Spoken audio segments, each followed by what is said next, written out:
The deck was pitching violently beneath the Corsair's shadow as the young pilot fought the controls with everything he had. Sweat streamed into his eyes beneath the canopy, his hands white-knuckled around the stick.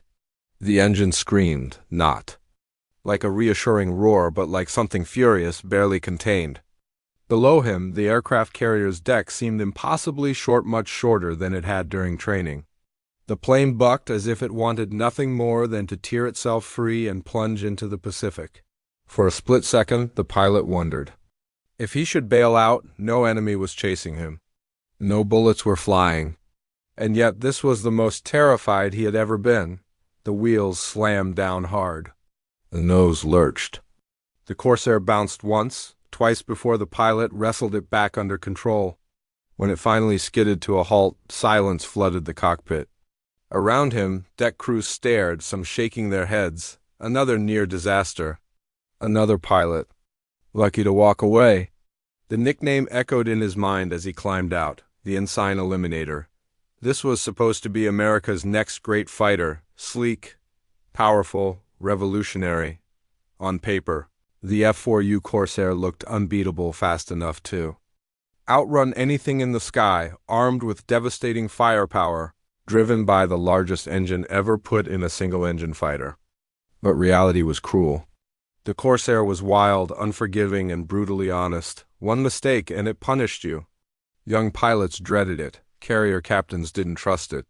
Many wondered if the aircraft was simply too dangerous to use across the Pacific. Japanese pilots had already made up their minds. From their cockpits, the Corsair looked awkward. Its bent wings made it seem unbalanced, almost clumsy, nothing like the graceful lines of the Zero. Reports filtered in of American pilots crashing on landing, of planes grounded because they couldn't safely operate from carriers. To veteran Japanese aces, it was laughable. America was throwing a beast into the war that couldn't even land without destroying itself. Against the nimble Zero, they believed it wouldn't last long in combat, and for a while, it seemed they might be right. The Pacific Air War was unforgiving. There was no room for error, no mercy for weakness. Every aircraft was tested to its limits, and only the best survived. The Corsair seemed cursed, too fast to control, too powerful for inexperienced hands, its long nose blocking the pilot's view at the worst possible moments. Even its own side questioned whether it belonged in the war at all. Yet buried beneath the fear and frustration was something else. A quiet, unsettling truth that few saw at first. When the Corsair was airborne, when it was free from the deck and pointed toward the horizon, it felt different, alive, hungry, as if it was holding back something dangerous. The pilots felt it in the vibration of the engine. Engineers saw it in the numbers. And soon, the men who mocked it from the other side of the sky would hear it too, because the F4U Corsair was not dying.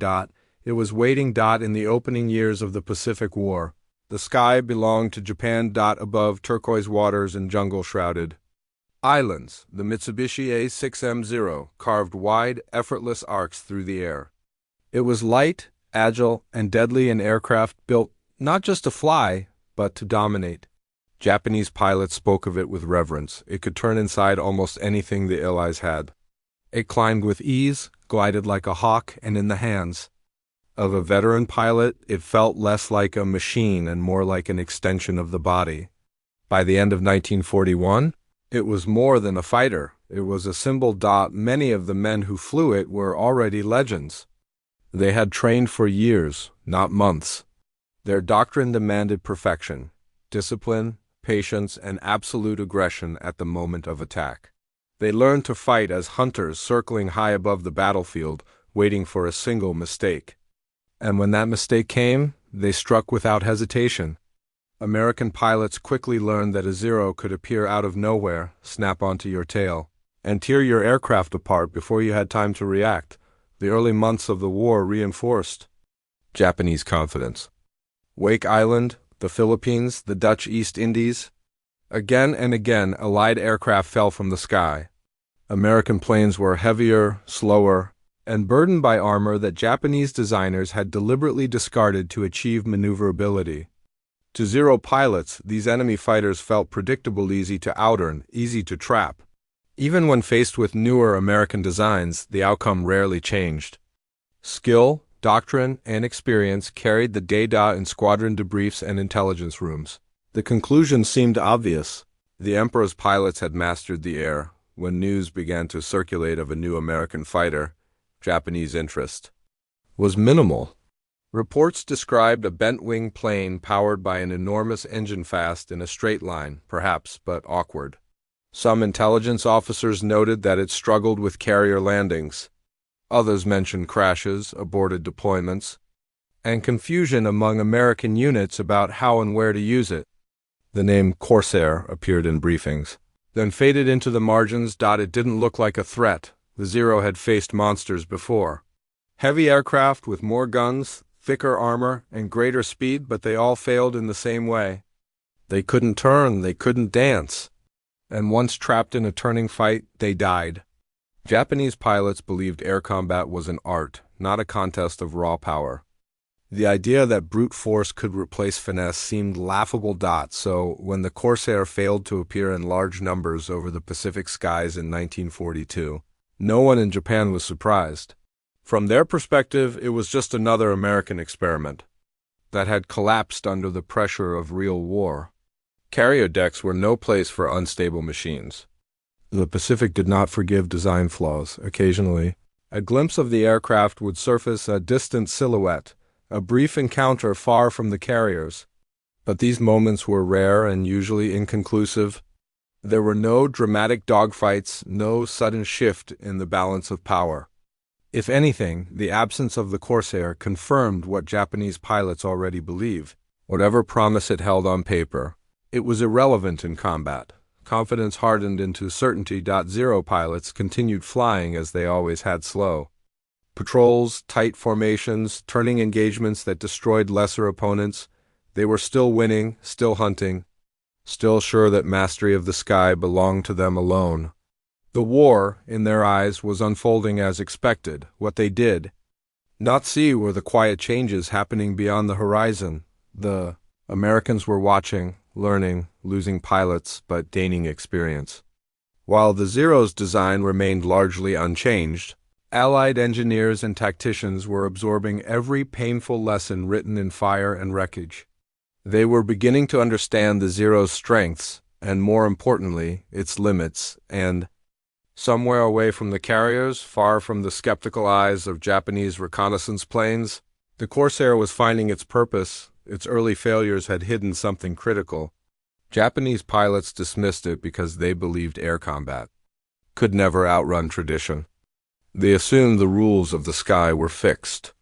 That speed alone meant nothing without agility. That no aircraft could challenge the Zero without playing its game. They were wrong, and when the Corsair finally returned to the fight, not as a rumor, but as a predator, it would not come to turn. It would come to kill.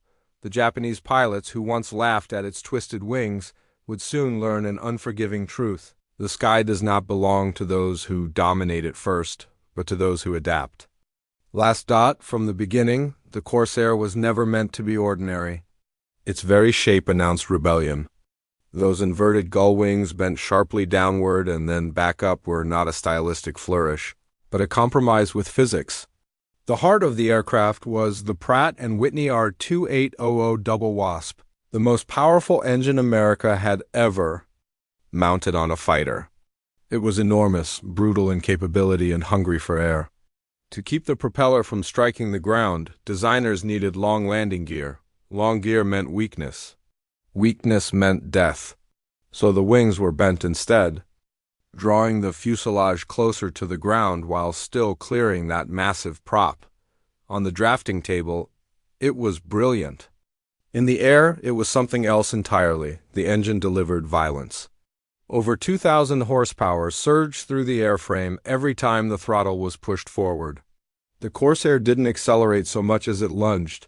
Pilots described the sensation as being strapped to something barely restrained. Torque twisted the plane on takeoff, pulling it sideways with alarming force. At low speeds during landing approaches, the aircraft became unstable and unforgiving. The long nose blocked forward visibility, forcing pilots to weave just to glimpse the deck beneath them, stall speed was high.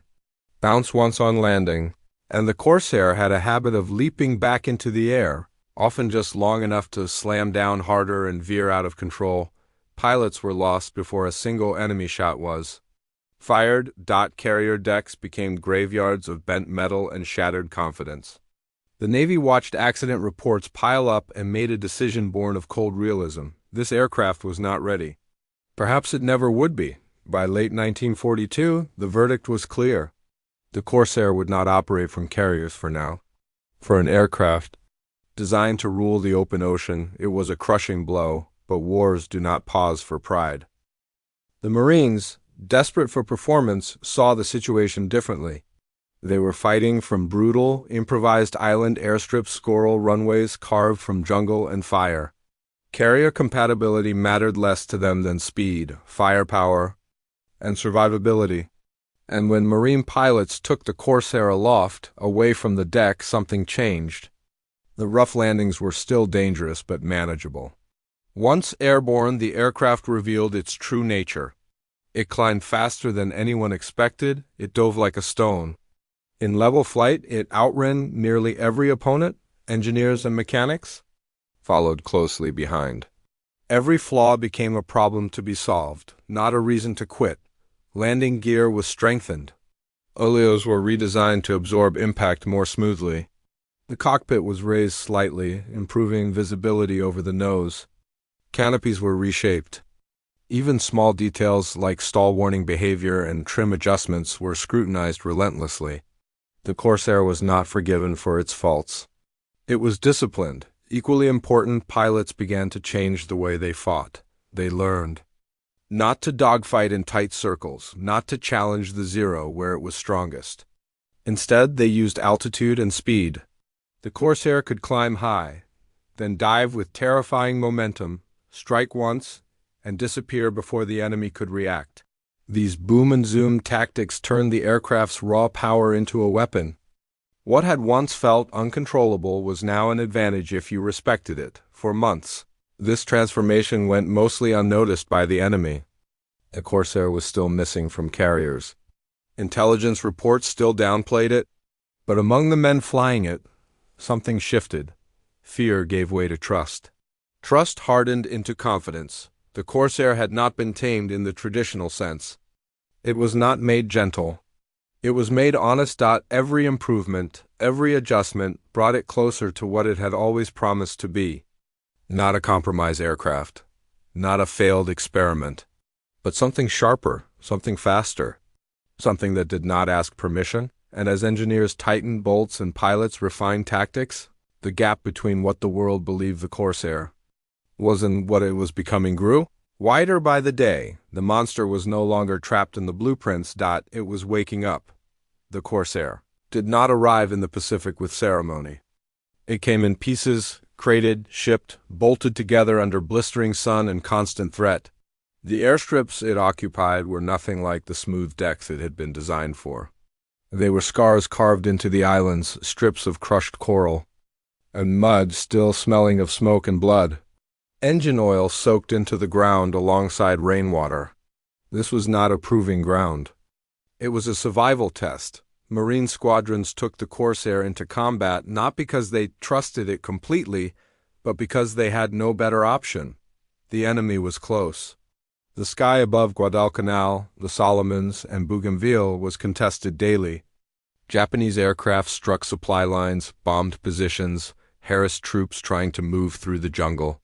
The Marines needed speed. They needed reach. And when the Corsair roared down the runway and tore into the sky, it gave them both. The first combat encounters were cautious. Pilots climbed high, eyes scanning for the faint glint of sunlight off enemy wings. When Japanese fighters appeared, instinct screamed to turn and engage, but training held. Instead, Corsairs surged forward and upward, carrying altitude like stored energy. Then they dove. The effect was immediate and brutal. A diving Corsair was something Japanese pilots had never faced. The speed was astonishing. In seconds, the difference between Predator and Prey collapsed. 6.50 caliber machine guns opened fire in a single, concentrated burst. There was no prolonged duel, no elegant circling. Just thunder, flashes of metal tearing apart, and then empty blue sky where a fighter had been moments earlier. At first, Japanese pilots believed these were isolated incidents, lucky hits, inexperienced opponents making mistakes. But it kept happening. The Corsair would slash through a formation, claim its victim, and be gone before retaliation came. Attempting to follow it down was fatal. The Zero, light and agile, gained speed quickly, but it could not match the Corsairs. Dive. Several pilots who tried simply never pulled out. Marine pilots learned faster than anyone expected. Each mission sharpened understanding. They timed their attacks carefully, refusing to chase. If a firing pass failed, they climbed back into the sun and waited. Patience replaced bravado. Discipline replaced fear. The Corsair rewarded that discipline. It could absorb punishment that would have shredded more fragile aircraft. Hits that would cripple a Zero often left the Corsair flying. Its engine kept running, its controls stayed firm. Pilots began to trust the machine with their lives and in war. There is no bond stronger than that. As victories mounted, something shifted on the other side of the fight.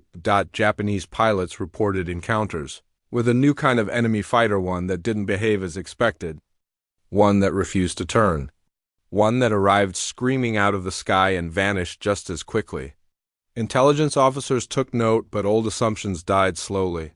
To challenge the Zero's legacy required more than scattered reports. Still, doubt crept in. The scoreboard, once so comforting, no longer told the same story. Losses increased. Veteran pilots, irreplaceable pilots, were not coming back. Squadrons that once dominated the air now flew with tension in their voices, caution in their movements. They adapted where they could, but the foundation of their doctrine was cracking. All the while, the Corsair kept coming, from island to island. It followed the Marines forward. Each new airstrip brought new fights, new lessons, new confidence. Ground crews patched bullet holes and swapped engines late into the night. At dawn, the aircraft climbed again. Day after day, the pattern repeated. What had once been dismissed as an unstable failure was now proving something different, something unsettling. The Corsair wasn't just surviving combat. It was shaping it. And as Japanese pilots began scanning the sky not for turning silhouettes, but for shadows diving out of the sun, an unspoken realization took hold. The rules were changing, and the aircraft they had laughed at was no longer asking whether it belonged in the fight. By 1944, the Corsair no longer waited on the fringes of the war. It hunted at the center of it. High above the Pacific, where the air thinned and engines strained. Marine and Navy pilots learned to listen for a sound the enemy would come to fear, a deep, rising scream that cut through the wind like a warning. Too late to heed. When a Corsair tipped its nose downward from altitude, gravity and horsepower combined into something terrifying. The airspeed needle spun past anything Japanese pilots thought survivable. 300, 350, 400 miles per hour. The sky itself seemed to tear open as the aircraft fell. From below, the attack was almost invisible. A glint of silver. A howl that grew impossibly loud in an instant. And then fire. 6 heavy machine guns spoke at once, stitching the air with destruction. A Zero would disintegrate before its pilot understood what was happening. Metal fragments and fuel vapor flashing into nothingness. There was no time to brake, no space to turn. The Corsair's speed erased reaction. Japanese pilots had built their confidence on turning battles. They believed that no matter how fast the enemy approached, skill and agility would buy them time. The Corsair took that belief and shattered it. It did not turn with them. It did not linger. It struck once, brutally, then climbed away like a beast retreating with blood on its teeth.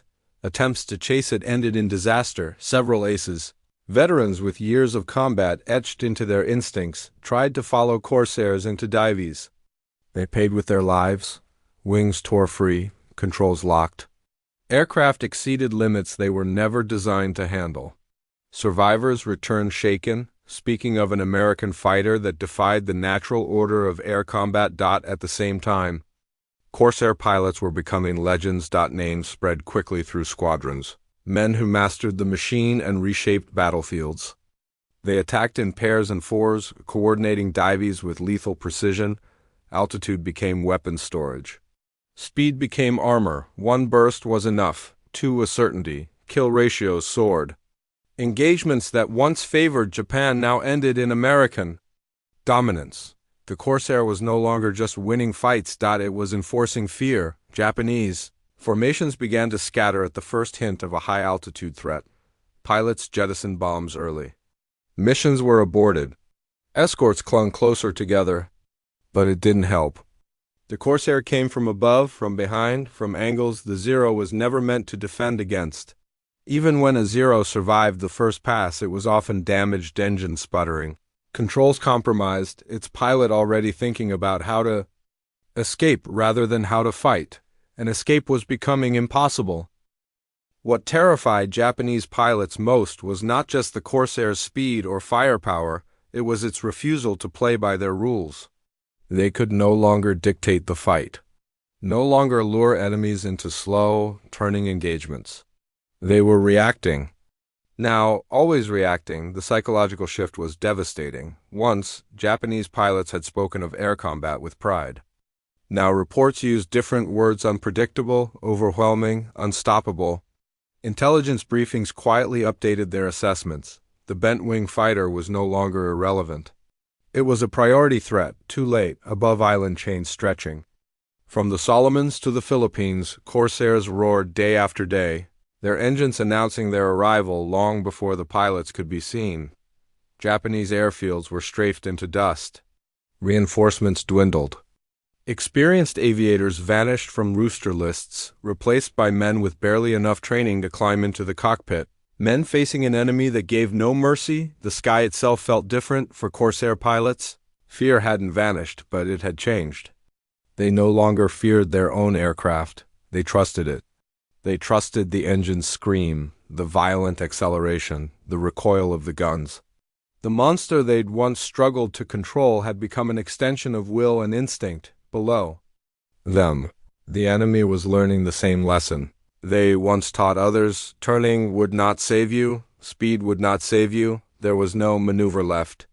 Only hope that the screaming engine passed someone else first. By the time Japanese commanders fully grasped what the Corsair had become, dominance of the Pacific skies had already slipped through their fingers. The aircraft they mocked now dictated every engagement. The fighter once deemed too dangerous to land had become too dangerous to face, and in the roar of its engine, echoing across the Pacific, arrogance finally gave way to awe. The Corsair owned the sky, and it wasn't finished yet. Fear does not arrive all at once. It spreads quietly, through glances and briefings and pauses and radio chatter. By late 1944, the fear that once lived in American cockpits had crossed the sky and settled firmly on the Japanese side. Japanese pilots no longer searched the horizon with confidence. Their eyes were drawn upward instead, scanning the empty blue. Above them, they altered their flight paths, hugging cloud cover, staying low, shortening patrols. Missions that once pressed deep into contested airspace were scaled back, then abandoned altogether. The Corsair had changed the geometry of the fight. Altitude was no longer safety, it was danger. Tactics shifted, but nothing truly worked. Escort formations tightened, but tighter formations made perfect targets. Attempts to avoid combat only exposed bombers and transport aircraft to sudden attacks from above. Even when Corsairs were not present, the fear of them lingered, shaping decisions, slowing reactions, draining morale. At the same time, the men flying against them were no longer the elite of early war years. Japan's ace pilots were gone lost in battles where experience had finally failed them. Their replacements arrived with fewer hours, less fuel time, and almost no real combat training. Fuel shortages meant many pilots went into battle with only the bare minimum flying experience. They knew the basics. They knew the theory. But theory collapsed the moment a Corsair screamed out of the sun. The imbalance became brutal. In major engagements across 1944 and 1945, the Philippines, Okinawa, Iwo Jima, the pattern repeated almost mechanically. Japanese aircraft attempted to contest airspace. Corsairs arrived, engagements ended quickly, losses mounted. Survivors fled or crashed attempting to escape. For every Corsair lost, several Japanese fighters fell. The numbers told a story words could not soften. On the ground, Japanese troops felt it too. Supplies failed to arrive. Close air support vanished. Positions once defended by air cover were exposed. The sky, once a shield, had become a liability for Corsair pilots. The war took on a relentless rhythm: takeoff, climb, patrol, dive, fire, return. Some stopped counting victories altogether. Others carried quiet guilt alongside triumph, watching the enemy disintegrate with frightening efficiency. The machine they flew was unmatched, but it demanded everything. Mistakes at speed were fatal. Anti-aircraft fire did not care about legends. Friends still died. Dominance never meant safety, yet reputation traveled faster than aircraft ever could. Across the Pacific, the Corsair's silhouette became unmistakable. Pilots recognized it instantly. Ground troops cheered when they saw it. Overhead, enemy pilots whispered about it in debriefings. Even before engines were heard, fear often decided the outcome. Sometimes Japanese fighters broke away without engaging at all. The cost of confrontation had become too high. The aircraft, once grounded for being too dangerous, was now shaping strategy. Japanese planners altered routes, schedules, and attacks to avoid its presence, but the war was closing in. There were fewer places left to hide. By early 1945, the Corsair's role expanded even further. It was no longer just an air superiority fighter. It became a hammer attacking ground targets, ships, and fortified positions with ruthless consistency. Rockets and bombs replaced some of the air combat, but the fear it inspired only deepened. The screaming engine now meant destruction for anyone beneath it, and still, it kept coming. What made the shift unbearable for Japan was knowing there was no reversal coming. No dramatic counter-design, no sudden influx of trained pilots. The balance had tipped too far, too decisively. The Corsair was not an advantage to be neutralized. It was a symbol of a war already lost overhead. American pilots sensed the end approaching, but victory felt bitter and heavy. The sky was theirs, bought through sacrifice, through early humiliation, through machines that nearly killed their own crews before they mastered them.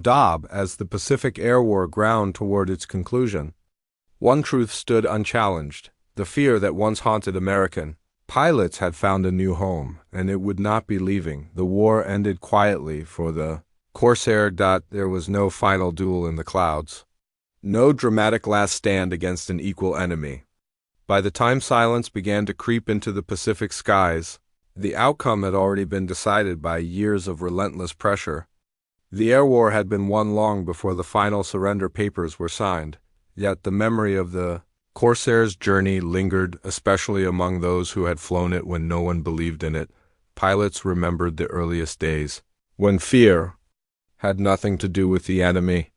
They remembered the brutal landings, the twisted wreckage on carrier decks, the men who never made it out of the cockpit. They remembered the whispers: too dangerous, too unstable, a failure. The aircraft had earned its cruel nickname honestly. It had killed before it ever defended. And then it changed.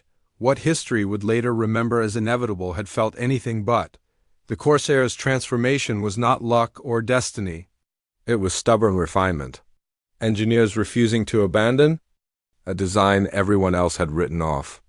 Pilots willing to relearn how to fight, how to survive, how to trust a machine that demanded respect before offering protection.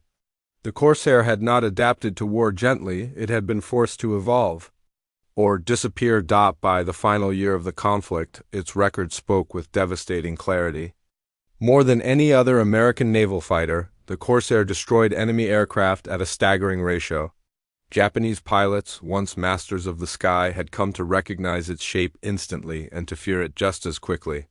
The screech of its engine had become a warning, not a challenge. Even carrier captains who once refused to let it aboard eventually admitted the truth. With refinements complete and pilots fully trained, the Corsair did what it was always meant to do: operate from the fleet itself. The same aircraft once banished from decks now landed with authority, just another proof that its story was one of hard-earned victory. Not natural grace. After the war, the skies emptied of enemies, but the Corsair did not disappear. It flew on in later conflicts, its relevance undimmed. Nations that once faced it sought to fly it themselves. Engineers studied it. Pilots respected it.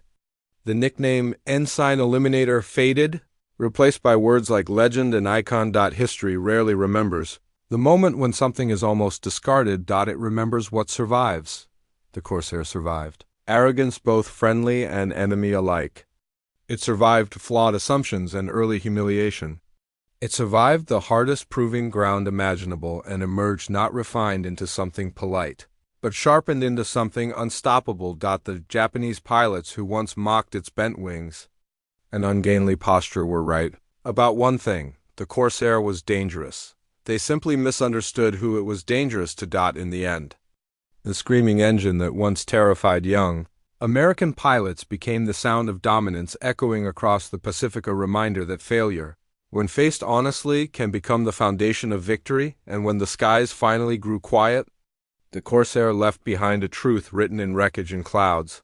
The plane no one wanted became the fighter no one could escape. By the time the Corsair finally found its place on carrier decks, it no longer needed to prove itself. But it did anyway.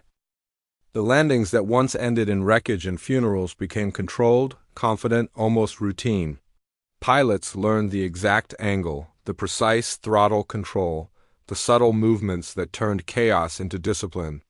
The same aircraft once rejected as too dangerous now trapped its hook, rolled to a halt, and waited for the next mission.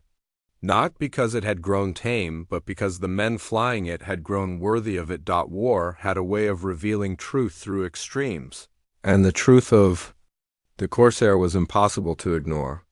Across the Pacific, its record stood unmatched. In air-to-air combat, it achieved some of the highest kill ratios of the war.